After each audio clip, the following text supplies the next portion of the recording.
It was a full moon last night here in New England, bright and orange, reminded me of a pumpkin. What a good time to break out some of those extra pumpkins from last November and make an actual pumpkin pie. First thing to do to make a pumpkin pie is to carefully cut the pumpkin pie in half. Or, I'm sorry, the pumpkin. So it's good to wear some gloves when you're cutting with sharp knives. Gives you a slip. There we go. These were sweet pumpkins collected from various locations here in southern New England. Family farms.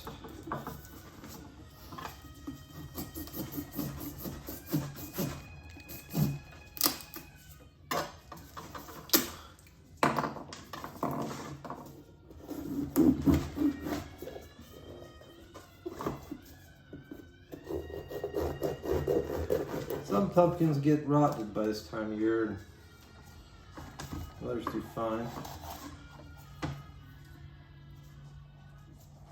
This pumpkin's dried out a little bit. There's still some pumpkin in it. So I like to collect the seeds. A good practice is to pull out the seeds so you can have a nice pumpkin seed roast while you're cooking your pumpkin pie. That guy's dried out a little bit over the winter, so might take a few extra pumpkins. Let's see what this guy's looking like. What a nice sweet pumpkin.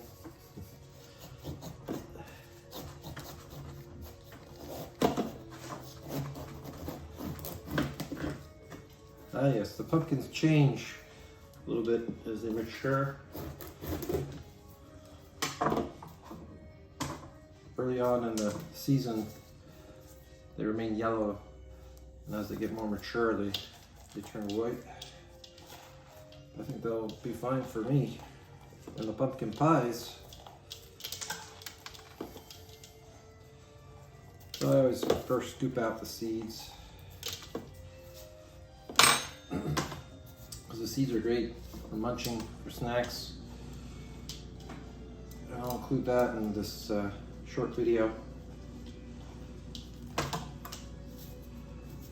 That's a good one. A little rot on this pumpkin, so I'll just cut off the rot. Oh yeah, she'll go.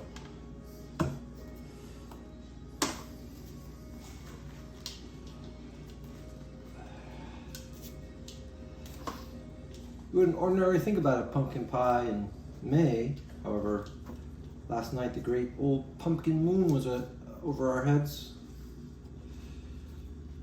rising in the horizon, as orange as a pumpkin.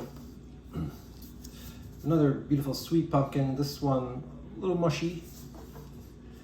Let's see if I can dissect the mushy parts.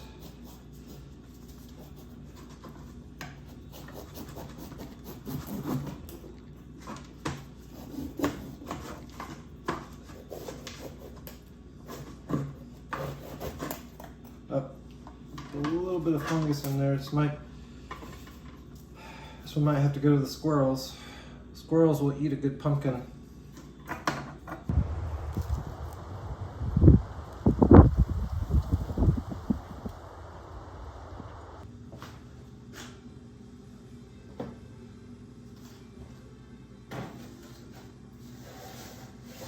$350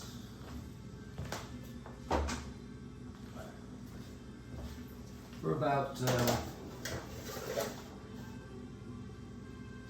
40 minutes.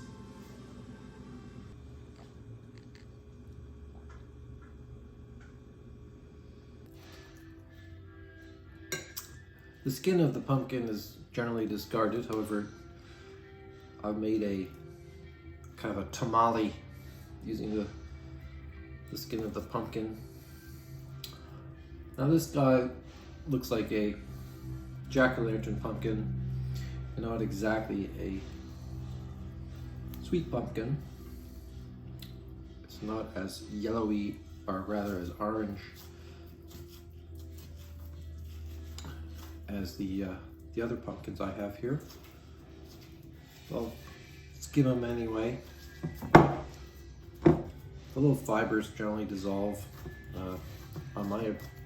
using my methods of making a pumpkin, so I'm not worried too much about the excessive fiber here.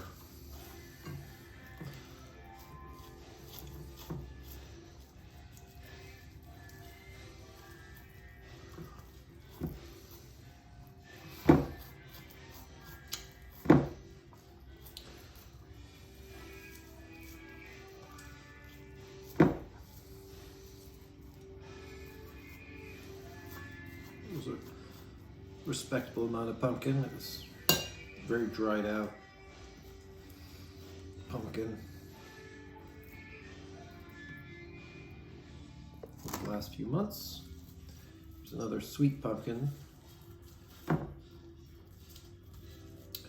Somewhat hard to tell the difference between a small jack-o'-lantern pumpkin and a sweet pumpkin.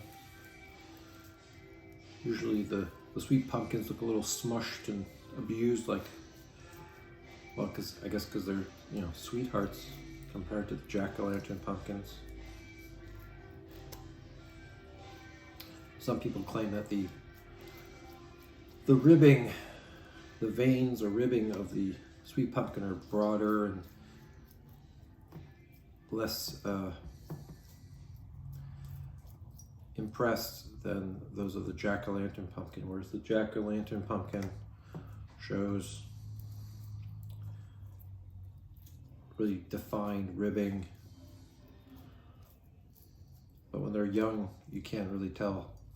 And then there's the color, the skin color. The jack-o'-lantern pumpkin tends to be a little lighter, whereas many of the sweet pumpkins are darker, the outer skin. But in many cases I've seen jack-o'-lantern pumpkins and sweet pumpkins, small jack-o'-lantern pumpkins that are almost identical in appearance. And I decided probably it didn't really matter too much. As long as you have a few sweet pumpkins in there. I just think that the sweet pumpkins are not as fibrous in the inside, and there's just a little bit more pumpkin-y flavor. Ah, yeah. It's pumpkin. Big moon last night here in southern New England, and I assume across the rest of the earth. But you never know. It's possible that other people in other parts of the world have different moons, different times of the year. I don't see why not. Oh, congratulations to Britain and folks over there had their coronation on the occasion of the full moon. I don't know if that was intentional or not. I didn't read about that in the news. Coronation will be on the occasion of the full moon. I didn't hear that. Maybe the moon is just full here in New England.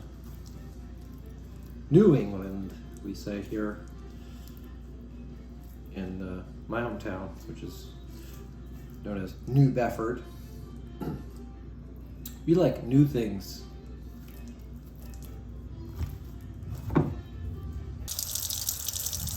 Now the pumpkin seeds are all clean.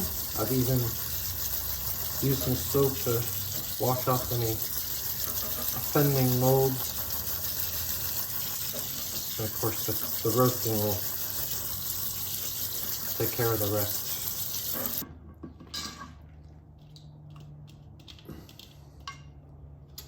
I'm going to mix up a recipe I designed. And there are all kinds of possibilities, really. Here's a little salt, of course, to add the pumpkin seeds. The pumpkin seeds, when they're extracted, have a kind of oil on them and it holds salt. And any extra salt, once it roasts, will just fall off. So you can put plenty of salt on there because it complements the taste of the seeds.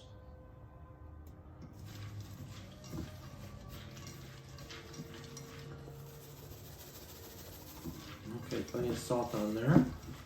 I've got, this is something for barbecues. It's garlic and herbs, Tuscan style.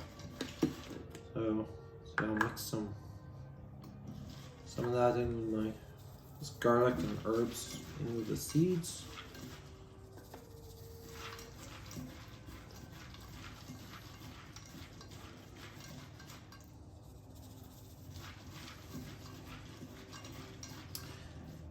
And then finally, last thing I'll add after the seeds are on the pans. So let's see, here's one pan with some tin foil.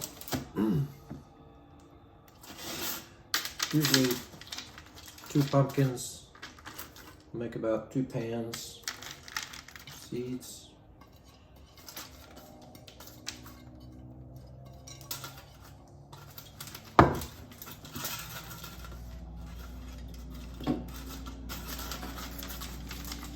Spreading out the seeds now and about a layer. And typically I roast the seeds along with the pumpkin. When the pumpkin pie is cooking, I roast the seeds at the same time, either on an upper shelf,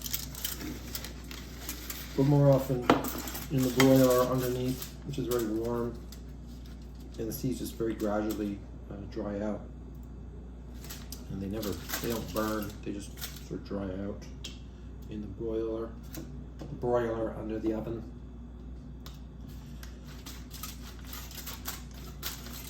Okay, so seeds in there. So here's one of my favorite additives for the seeds. It's nutritional yeast, available at your grocery, either in the organic food section or in the baking section. I just spread these on top.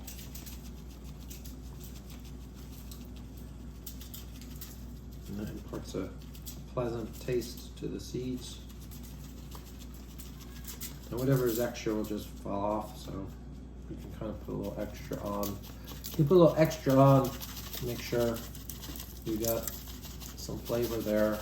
And when they dry, and put them in a bag, or I put my roasted seeds in the paper bags, and the extra just kind of falls off. Okay, so there we go. Roasted seeds. The following is my method for cooking a pumpkin pie or a pudding without the crust. Got several ingredients which I add, and I'm the sort that sort of creates recipes when I make them, so I don't really have a set recipe,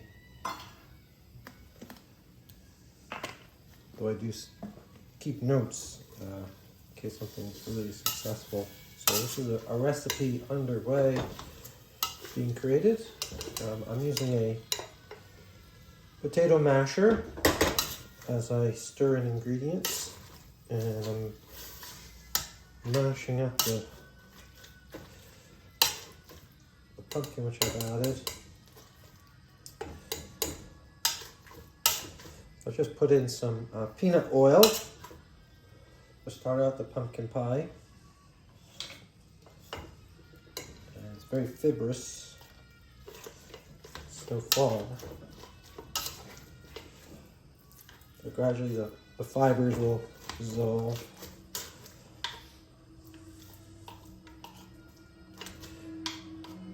Second ingredient, after some peanut oil, I'm adding red palm oil, which is in a way the color of pumpkin. I think it complements the pumpkin nicely. It has kind of buttery taste to it. So I just put in, I don't know, quarter cup of red palm oil. It's good with popcorn as well, and it comes in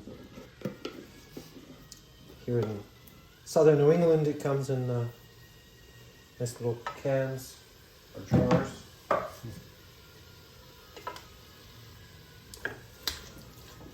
So I'm going to put the heat on low and just to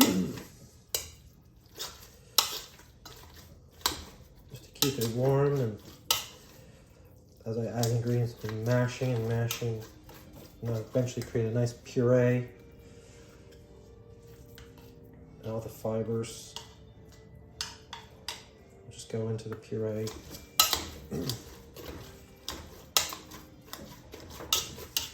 Okay, well those are the two oils which I add. The next item would be, the sweetener. This is my favorite sweetener. It's New England maple sugar. I'm using powder measuring cups. You'll have to excuse me, but they're about the same, right? So this is a cup of maple sugar. For me, this is perhaps the #1 ingredient to complement the pumpkin pie of New England. New England maple sugar.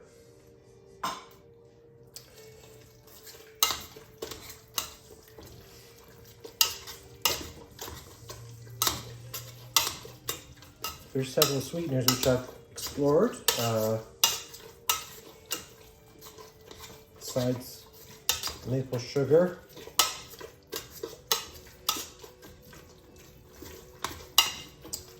I've also had success with sweetened condensed milk, adding some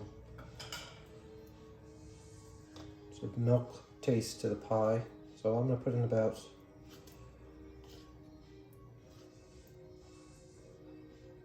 ¼ cup, ⅓ cup of sweetened condensed milk. I often just go by sight. I think many of you there do the same.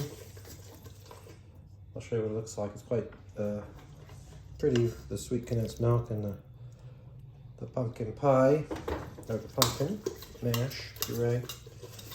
So sweet condensed milk lightens up the color. I wouldn't want to add so much that it wasn't a nice orange color. And now it's very liquidy, so I can easily mash the pumpkin pie mixture.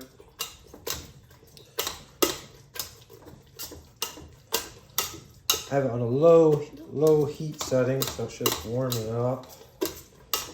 Okay, that looks great. I think it's probably plenty of sweetener already. I prefer not to overly sweeten my pie or my pumpkin pie pudding. Another sweetener I've used is just the brown sugar. I'll put in a little brown sugar for this mixture.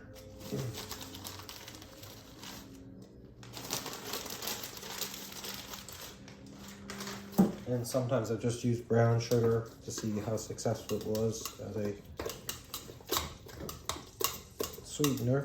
a sweetener. But for me, the maple sugar is the best because it adds a little maple taste to the pie. There's a little seed in the mixture. I'm gonna let the seed. Okay, another item which I just discovered myself is almond flour. almond flour sold at groceries. It's ground down to a flour.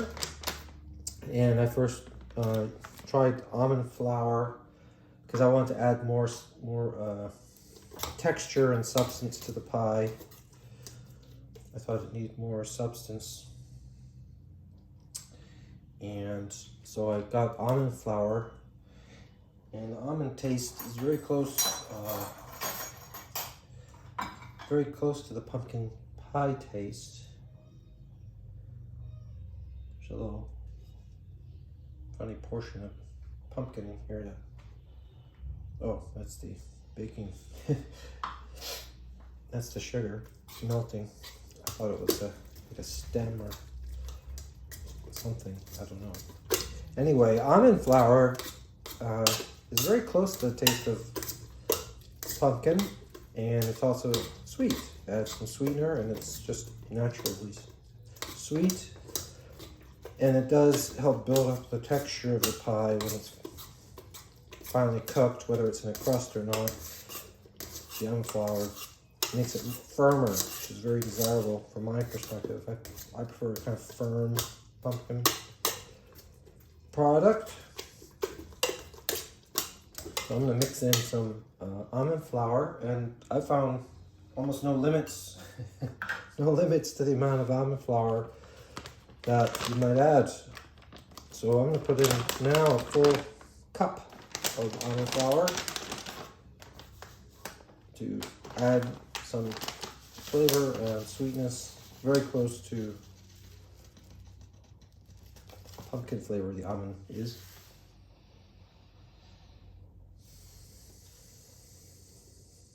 So one whole cup went into this mixture, which was originally about, I'd say, 2.5 pumpkins, because one of my shells was from a jack-o'-lantern pumpkin posing as a sweet pumpkin.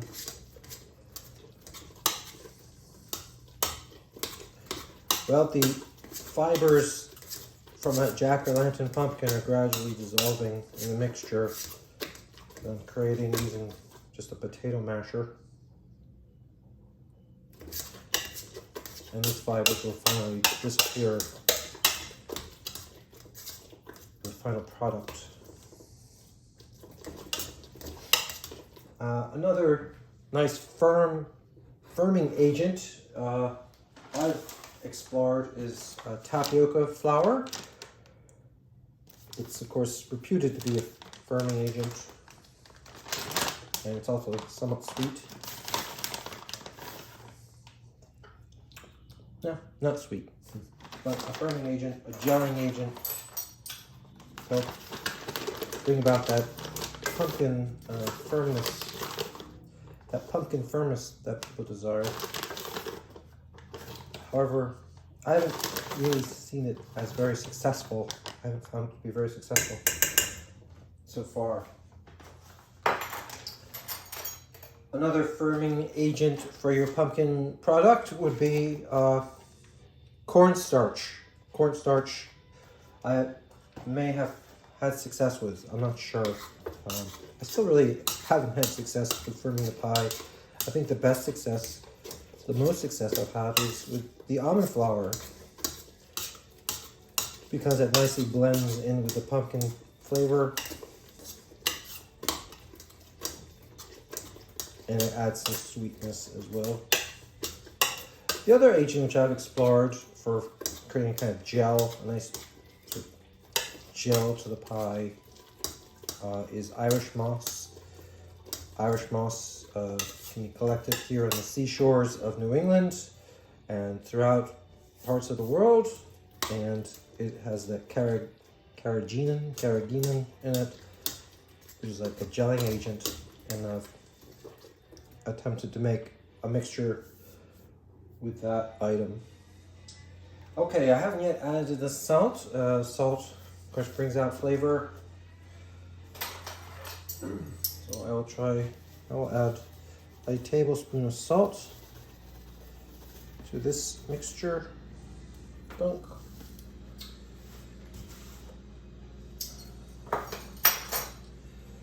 And now we're about at the spices, the of course, the very important element of the pumpkin pie. Let's first have an overhead shot of the pumpkin pie.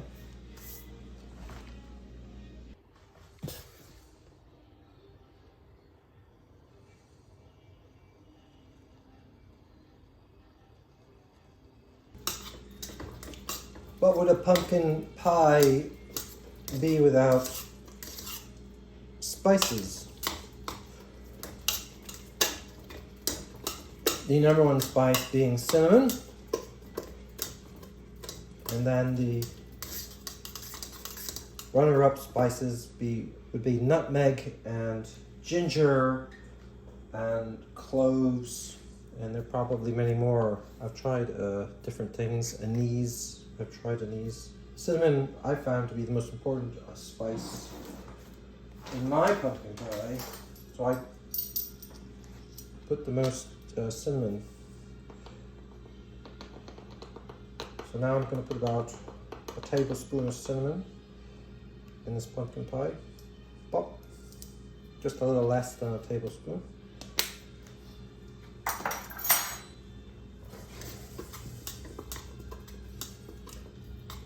Cinnamon was the spice that the Portuguese and Spanish and other nations, the Chinese, went to the far Pacific for, and also the cloves.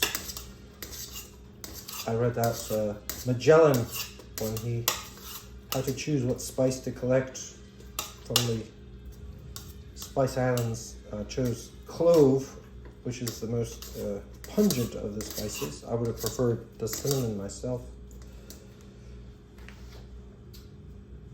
And nutmeg is my runner-up of favorite spices, nutmeg and cinnamon. So I think the nutmeg is generally a very valuable spice. So if I were Magellan, I would have gone for the nutmeg and the cinnamon, and I would have left the cloves behind. So perhaps the cloves had medicinal purposes. I read that less than a tablespoon. I read that Magellan his party took the cloves. They knew it could be used for forms of pastry. However, it is certainly more provocative of the pungent spices. Here are the cloves. I use very little cloves. I once shared a pumpkin pie creation with one of my older relatives, and they kind of coughed and said too much. In so many words, they said too much spice in this one. So I use let's see, what is this? Less than a quarter teaspoon of cloves. Sorry, Magellan. The cloves weren't that important.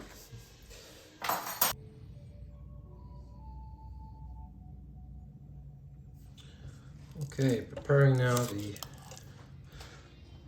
items for baking. So I line my pumpkin pie with coconut. Kind of serve as a very simple crust. I'm using a glassware used for baking bread and other such products. You can smell the wonderful spicy aroma of the pie, the nutmeg, and the other sugars.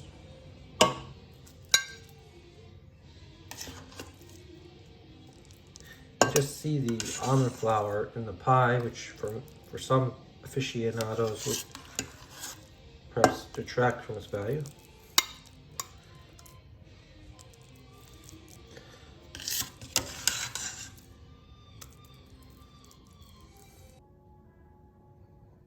Two pumpkin pies in glassware,